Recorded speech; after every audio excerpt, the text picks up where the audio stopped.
Disney Plus was once seen as the possible competitor to Netflix that would take it down once and for all. The mouse, the big kahuna of the entertainment industry, finally slaying that dragon called Netflix and becoming the streaming king just like in theme parks. But it was not meant to be. Disney has not defeated Netflix and they never will, not for the foreseeable future. But Bob Iger probably never thought that he would be facing a foe so small once upon a time. Tubi, you might not even know the name, but Tubi is about to defeat Disney Plus in ratings, and boy, oh boy, it's time for war at the Disney C-suite.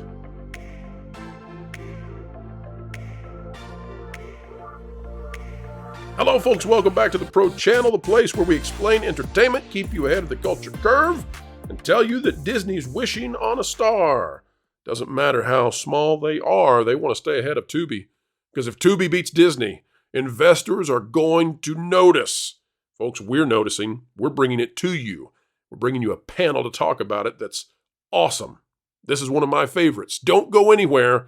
We'll tell you why Disney losing out on the streaming wars is such an important piece of understanding where culture is going. Let's dive in right now. Don't know, but I think this should be all over the headlines everywhere. And I think that anyone who's questioning whether or not Nelson Peltz should return for another proxy battle, this needs to be known. This needs to be known. I can't say it enough. Is this a real thing? I didn't read this or see this video yet. This is real. Oh no. So Disney Plus nearly beaten in ratings by Tubi, according to Nielsen. Now Bob Iger must prevent another loss.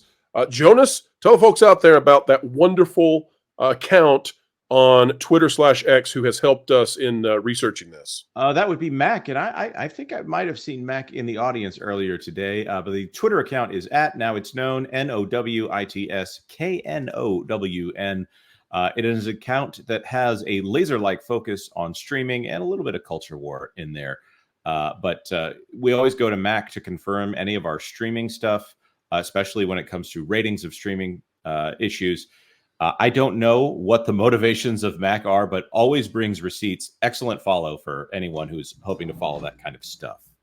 Absolutely. Now, we're not going to go back over and retread the video from this morning, but I want to show everybody this graph. This should be known. I mean, this just absolutely is amazing. Take a look at this. We have been watching over the last year this little streaming service called Tubi that has a total cost of $440 million. Disney Plus has cost the Disney company something like $100 billion. Jonas, am I exaggerating? Yeah, well, when you start talking about the fact that they say that they bought Fox because they needed to prop up streaming, yeah, definitely. $70 billion right there. Another $10 billion for more of Hulu. The amount of money that they have spent on Disney Plus and Disney Plus content, it's just it's astronomical, the number of figures that they throw onto this fire. We talk about, and this came out in Film Threat yesterday, we talk about how Walt bet the farm, right? Bet the house over and over and won. This was Bob Iger's betting of the farm. In fact, if you want to look at things that Bob Iger has done that's really put the company, in a major situation, there really are two times that Bob Iger has gone all in. One of those was Shanghai Disney, and the other was Disney Plus. Here's the outcome of that, and this is why there should be panic, I think, at this point in the C-suite, and investors should know about this. Tubi, which is owned by Fox Corp, which is the remainder of what exists now after almost all of Fox was sold to Disney, they bought this little Tubi company, this little Tubi platform, and it's about to beat Disney Plus. And Tubi is probably profitable already. But look at this. This is what needs to be seen. YouTube, which they never like to count, right? They never want to tell you that YouTube is streaming, but YouTube is streaming, and it needs to be counted. YouTube accounts for 9.7% of all streaming on televisions. Netflix accounts for 8.1%. Hulu, at one point in the last year, was at 3.5%. It has steadily been dropping. And folks, last year, we brought you an exclusive video where we told for the very first time that Disney's plan was to kill Hulu, to integrate it into Disney Plus and to kill it. And that's what's happening. Hulu is decreasing. Amazon Prime Video likely to overtake Hulu soon, and Prime Video often is at that higher spot. This was a low month for Amazon Prime Video. Disney is down. They are down to 1.7% of total streaming, and Tubi is likely to overtake them. Tubi has been steadily rising. Now, what is Tubi? Tubi is a free streaming service that is ad-based revenue.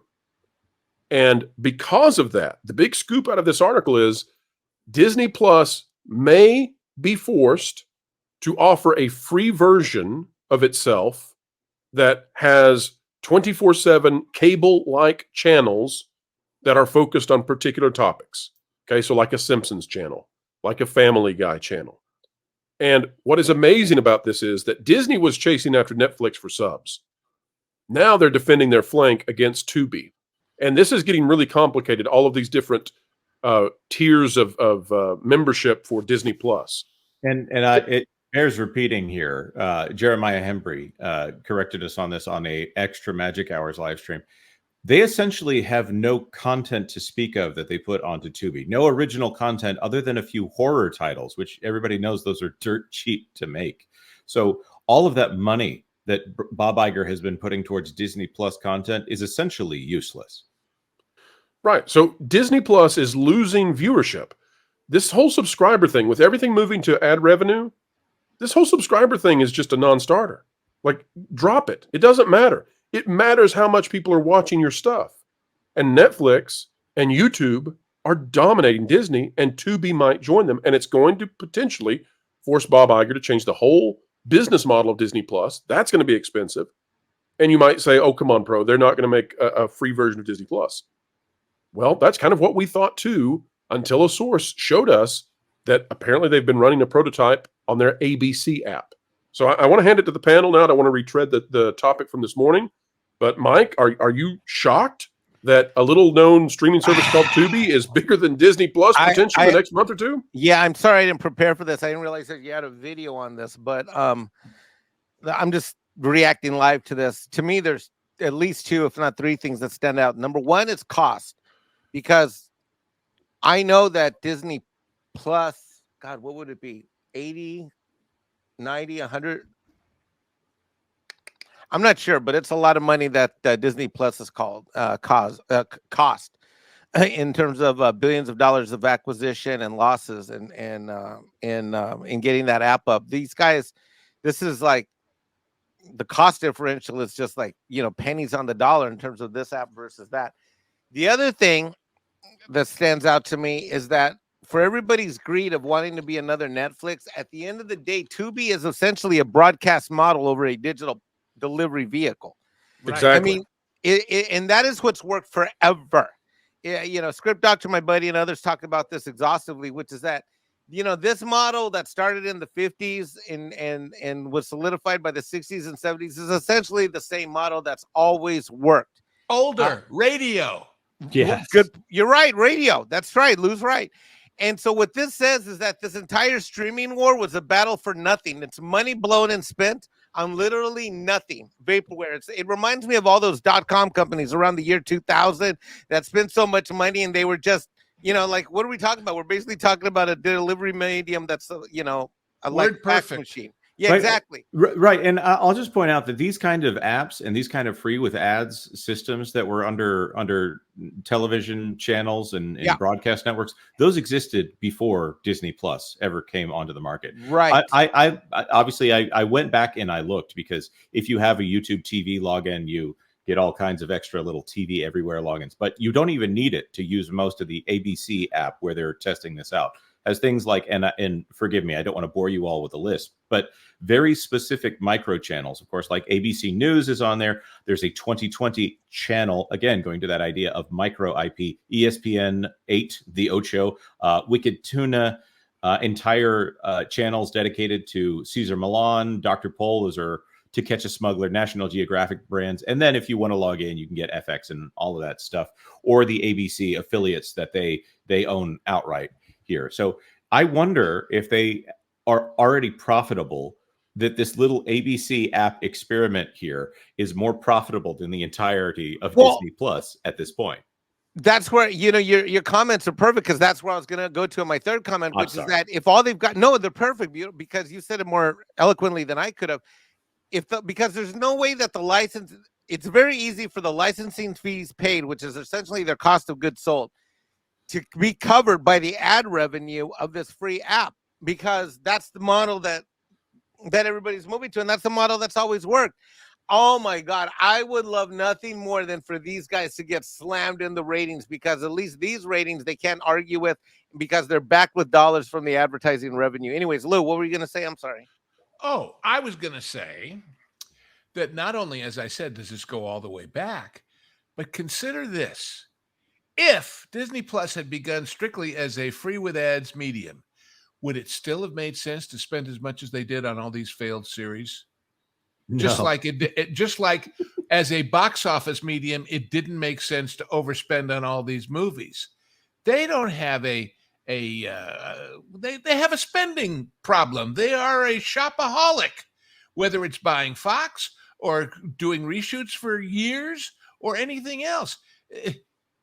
In other words, yes, it works for Tubi, but for the current Disney Plus product offering, there ain't enough ad revenue in the universe to pay for Ahsoka. Well, you bring up something interesting, Lou, because I've been watching Shogun on Hulu, and I haven't been watching Disney Plus, but I still have my Hulu subscription, and I've noticed something interesting, because I changed my tier. I used to be unlimited. They changed the price on me, so I went from don't show me any commercials to now I'm in their commercial advertising thing. Bro, it's like literally like, if they run 2 or 3 ads at the ad breaks, the third ad is something for their own channel. Yes, that's true on all of them. And the first 2 ads are repetitive. It's like they're the same ads, which tells me that there is literally no market. And this is Shogun, which is probably doing pretty well. There's no market for their advertising space. Like there's not a lot of perceived value, because the people buying in are essentially buying out the show, because they're buying all the ad breaks, versus what happens in traditional broadcast, radio, TV, etc., is that you have these slots that, based on the Nielsen ratings, are worth variable amounts, and the value of those slots then encourage in the marketplace competitive ad buys, and so you'll see a variety of commercials as those advertising buying firms are then showcasing a variety of ads. We don't have that. I'm watching Hulu, and I'm seeing the same ads for the same crap all the time, every time, whether it's live or it's on the replay. They're the same crap, and a lot of Disney ads, Mike. A lot of Disney ads. And a third of them are Disney ads. I'm like, they must be losing their ever-loving Botox. Notice I said Botox. They're both focused, Mike. Notice I was PG compliant, PG-13. Right. A couple of things about that. First of all, Peacock is doing it also with all the NBC brands. And I get that for free because I have Walmart Plus. But secondly, when I used to make television for a living, when you start a new show, and I got called to do a lot of pilots and a lot of new shows because they thought I knew what I was doing. And the show would start off and you'd see who was advertising on this new show. And unless it had, Cheers as its lead in, it was kind of B-level, C-level advertisers. When you knew your show was a hit? When suddenly it was Coca-Cola. And suddenly it was Chevrolet, and suddenly it was major mainstream advertising. That hasn't happened with this yet, really, except maybe a few people. Also, remember in the early days of Fox News, all night long you'd get these, basically modern day KTEL and 2 a.m. ads for arthritis remedies or whatever, 24/7, because they just sold that blank time when they couldn't get anybody real to put on because they didn't know if they had anybody watching. So, speaking of which, we'd like to announce a major sponsorship news-breaking item here on the Pro Channel. We are happy to welcome Coca-Cola in the future should they ever want to become a sponsor. Yes. Wait, you just set a record for wanting a major ad on a Tuesday. Have you been taking lessons from Disney on how to do statistical headlines?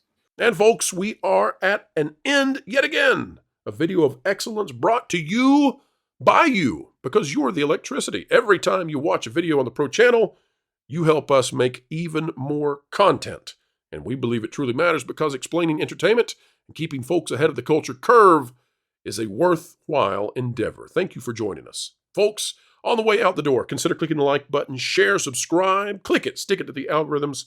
It's the notification bell. Drop a comment down below and let us know your thoughts. And folks, wherever you are and whatever you're doing, keep learning, keep growing, and keep having fun.